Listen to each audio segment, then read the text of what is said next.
Pinoy celebs na miyembro ng Iglesia ni Cristo.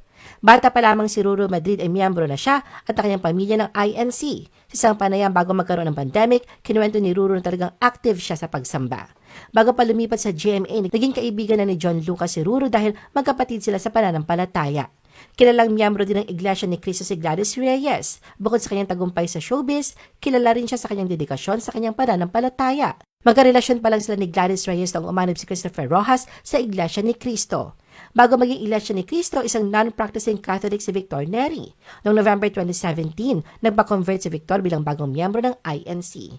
Nang mapabalita magiging host si Andrew Iliana ng noontime show ng Net25, ang TV station na pagmamayari ng Iglesia ni Cristo, ay sinabi niyang sarili niyang desisyon na mapakonvert sa Iglesia ni Cristo. Ipinahayag niya na kanyang pagiging bahagi ng INC ay nagdala ng mas malalim na pag-unawa sa kanyang buhay at layunin.